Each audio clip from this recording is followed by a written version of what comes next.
Creo que es hora de hablar de lo que ocurrió en la política en este año 2020 y qué es lo que se puede esperar al 2021. Y creo que nadie más indicado que el titular, del magíster de partidos políticos de la Universidad Nacional de Córdoba, doctor en historia, con títulos recibidos en España. César Cache está con nosotros y con él queremos de alguna manera dialogar para saber cómo vio el 2020 desde el punto de vista político, cómo cree que viene el 2021 teniendo en cuenta la resaca del 2020. César, ¿qué tal? ¿Cómo te va? Hola Ricardo, hola José, gracias por la invitación. Bien, esperamos tu diagnóstico.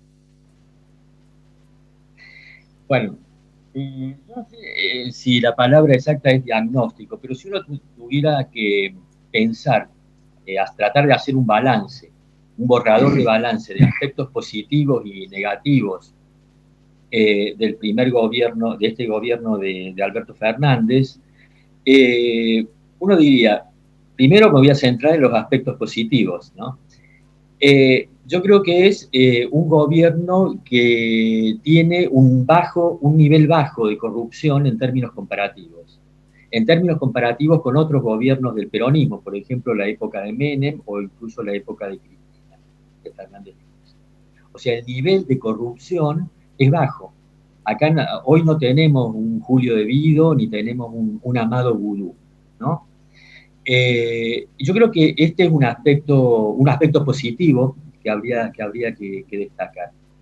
Un segundo elemento positivo es que, bueno, que el gobierno argentino tuvo políticas anticrisis, ¿no? Tuvo respuestas anticrisis. Eh, aquí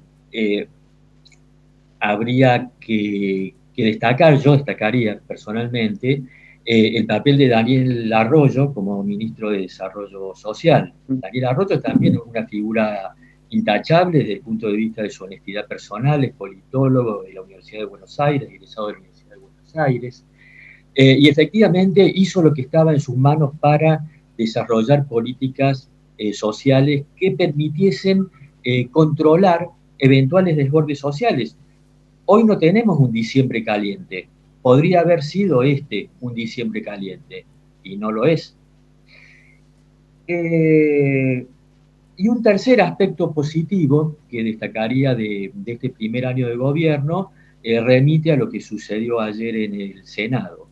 Creo que la aprobación de esta ley de legalización del aborto forma parte de un ciclo histórico que nace con el gobierno de Alfonsín, con la aprobación del divorcio, de la patria potestad compartida, que continuó años después con el matrimonio igualitario, la ley de cupos, y hoy con la despenalización del aborto. Es decir, forma parte de un ciclo de construcción de un Estado laico, y eso me parece un aspecto positivo de este primer año de gestión gubernamental.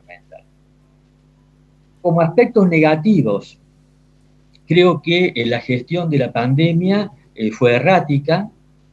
Recordemos, por ejemplo, que el ministro de Salud de la Nación dijo que el dengue, que no sabía si iba a llegar a Argentina y que el dengue era un peligro mayor que el coronavirus, o que el presidente de la Nación dijo que había que tomar bebidas calientes para evitar la enfermedad. Una política errática que se traduce también en el inexplicable lobby prorruso, ¿no? Porque en realidad si hay un país reaccionario, de derecha, ultraconservador, represor de todas las libertades públicas, que asesina a sus enemigos dándole veneno, que reprime a los homosexuales y a las feministas, es el gobierno precisamente de Vladimir Putin. Una política exterior también errática, en donde no se observa siempre una condena firme al terrorismo de Estado, por ejemplo en Venezuela. Y creo que el talón de Aquiles que ha demostrado este primer año de gobierno remite a la debilidad del liderazgo de Alberto Fernández, ¿no? Debilidad que tiene que ver quizá mucho con, no solamente con condicionamientos de orden fáctico, sino también con sus propias limitaciones personales. Es decir, no ha sabido construir un espacio sólido de apoyaturas, y eso se puede pagar en términos electorales, ¿no? Porque el elector desilusionado, ese elector que está por encima del 30% del voto fiel, es probable que se fume. Eso es lo primero. Bien, César. Bien, ha hecho un pantallazo, obviamente en un programa de televisión, es un tiempo muy corto, pero por cierto, de temas centrales que ha visto como positivo y negativo. ¿Y cuáles son los desafíos? Por ejemplo, en este último punto que tocaste, de la debilidad del ejercicio de la presidencia de la Nación, contrarrestado con una muy fuerte presencia de la vicepresidenta. ¿Qué tendría que ocurrir para que esto cambie y para que se fortalezca el liderazgo de Fernández? Bueno, yo creo que una de sus tareas podría ser la construcción de ayudar a tener una oposición constructiva. Es decir, los otros días escuchaba que Mario Negri y Larreta le pidieron 4 veces entrevistas al presidente de la Nación y ninguna de las 4 veces fue respondida. Es decir, se elige como adversario a Macri, se apuesta a la polarización y no a tener como interlocutor una oposición responsable y constructiva. Y esto en realidad altera una de las promesas de campaña electoral de Alberto Fernández, que era el contribuir a diluir la grieta, contribuir a la unidad nacional, contribuir al diálogo político. Ahora, César, hay una cosa que es, para mí, José, desde el punto de vista, lo hemos discutido con José muchas veces, que es la ética de la palabra. La ética de la palabra y fundamentalmente también esto que vos decías, las vacilaciones, la falta de autoridad presidencial, disminuida naturalmente por la preponderancia que tiene Cristina Fernández de Kirchner dentro no solamente del Poder Ejecutivo, sino manejando el Congreso directamente o a través de su hijo Máximo, la Cámara de Diputados, sino también organismos funcionales de los más importantes, manejando caja fuerte, que es lo que vos decías al principio. No se ven signos de corrupción momentáneamente, pero sí se ven un proceso de ruptura de la institucionalidad, con una carga sobre la justicia, tratando de buscar la impunidad a sus delitos por parte de Cristina Fernández de Kirchner, pero poniendo en evidencia también de que esta falta de institucionalidad y falta de seguridad jurídica pone en juego las inversiones en la República Argentina, teniendo en cuenta de la falta de seriedad, precisamente a la hora de aplicar las leyes, para tener cierta seguridad en la inversión que se viene a realizar. Y esto va relacionado también con lo que vos decías con respecto al tema de Arroyo, a el tema del desempleo, al tema de la pobreza, al tema de la informalidad laboral, al tema de la indigencia, que ha aumentado considerablemente más allá de la pandemia. Yo creo que aquí hay un hecho puntual: falta gestión. No hay plan, y si no hay plan no hay gestión, y si no hay gestión no hay futuro. ¿Lo ves así? Sí, digamos que la pandemia ha facilitado diversos fenómenos que en realidad operan a favor de lo que algunos cientistas sociales llaman una democracia iliberal, ¿no? Una democracia con un componente liberal muy, muy deteriorado, no en el sentido del liberalismo económico, sino del liberalismo político, obviamente. Creo que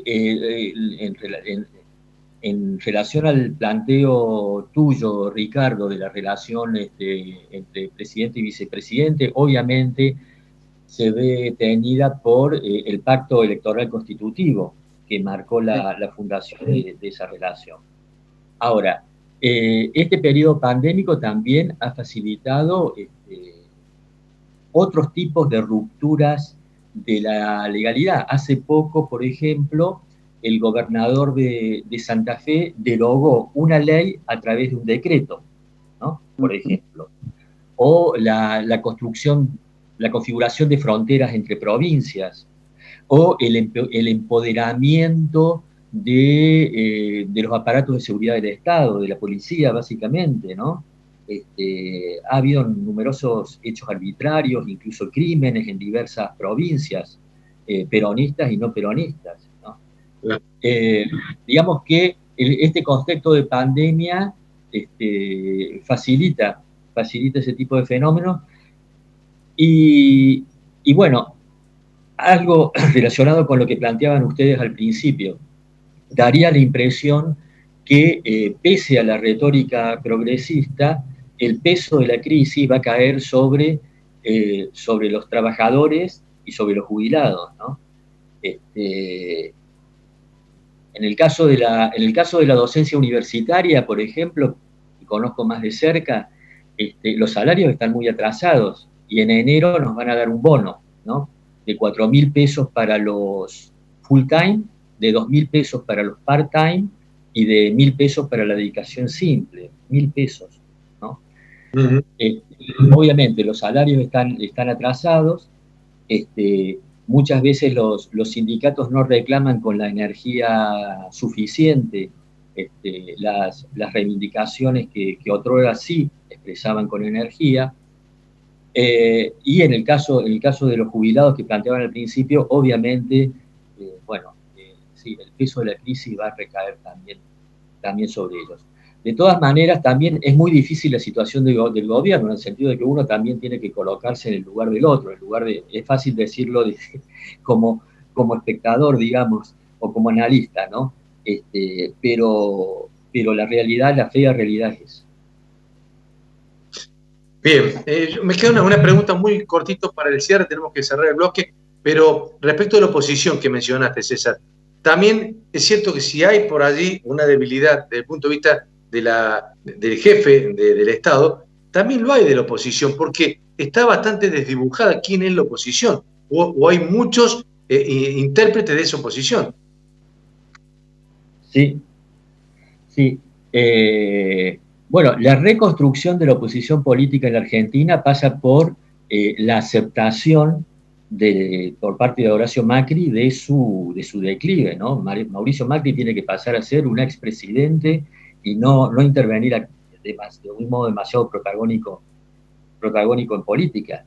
En la medida que Macri aparezca encabezando la oposición, que es efectivamente lo que desea el gobierno nacional, la polarización va a conducir a elegir nuevamente al oficialismo, ¿no? Es decir, la oposición también tiene que hacerse cargo de la bancarrota económica, de la deuda externa que dejó como saldo la gestión de Mauricio Macri. César, como siempre, muchísimas gracias por el tiempo, muchísimas gracias por habernos dado esta semblanza de lo que ha pasado y lo que podría llegar a pasar, y te vamos a convocar seguramente para los días que vienen, que es el año nuevo. A propósito, que tengan felices fiestas y muchas gracias. Igualmente, feliz 2021, por lo menos que sea mejor. Por cierto, gracias, César. Un abrazo muy grande.